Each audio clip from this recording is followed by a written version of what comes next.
C'est Dieu lui-même qui a placé l'homme dans le jardin. Et quand l'homme a désobéi à Dieu, Dieu l'a chassé. Quand quelqu'un te place quelque part et que tu désobéis à ce qu'il t'a dit, le rejet va s'installer. La première fois dans la Bible où le rejet est évoqué, c'est quand l'homme a désobéi à Dieu. Le même Dieu qui avait placé l'homme dans le jardin, c'est le même Dieu qui l'a rejeté en le chassant. Une personne qui est rejetée finira par être chassée.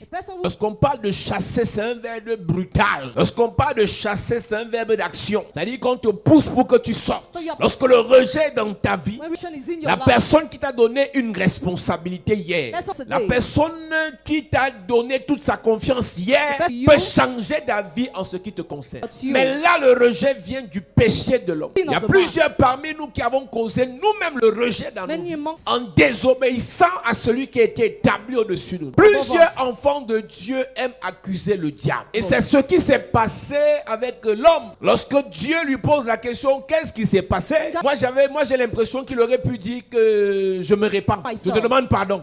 Il a commencé à se justifier. Chaque fois que tu es face à un supérieur et qu'il y a un problème qui se présente, chaque fois que tu es face à un supérieur, si on ne t'a pas demandé de te justifier, aie une attitude de repentance. Beaucoup ont perdu des positions honorables. Beaucoup ont perdu des privilèges. Beaucoup ont perdu l'honneur. Beaucoup ont perdu la gloire parce qu'ils n'ont pas compris quelque chose. Celui qui t'a placé là peut te déplacer. Celui qui t'a placé là peut te remplacer. Je ne parle pas que de Dieu. Je parle aussi de ta relation avec ton patron.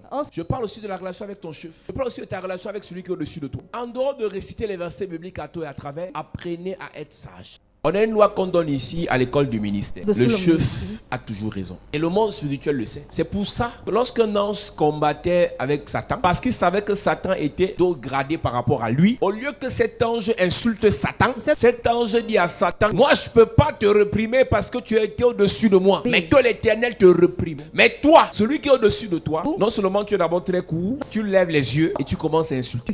Voilà l'homme qui est face à celui qui l'a créé, qui est face à celui qui l'a placé. Il a désobéi, au lieu de se repentir, il se justifie. Plusieurs ont appliqué, ont imposé eux-mêmes le rejet dans leur vie parce qu'au lieu de se repentir, ils se sont justifiés. Donc la première fois que le rejet commence dans la Bible, c'est quand Dieu lui-même rejette l'homme. Beaucoup d'hommes de Dieu ont été rejetés par Dieu. Pas parce qu'ils ont beaucoup péché, mais parce qu'ils n'ont pas fait ce que Dieu leur a dit de faire. Beaucoup d'enfants de Dieu ont été rejetés par Dieu. Pas parce qu'ils sont les plus grands pécheurs, mais parce qu'ils font tout ce qu'ils font, sauf ce qu'ils doivent faire. Il y a des choses que Dieu t'a confiées. Il y a des choses que Dieu veut te confier. Mais s'il te rejette, s'il est sur le point de te rejeter, ne te justifie pas. Répands-toi.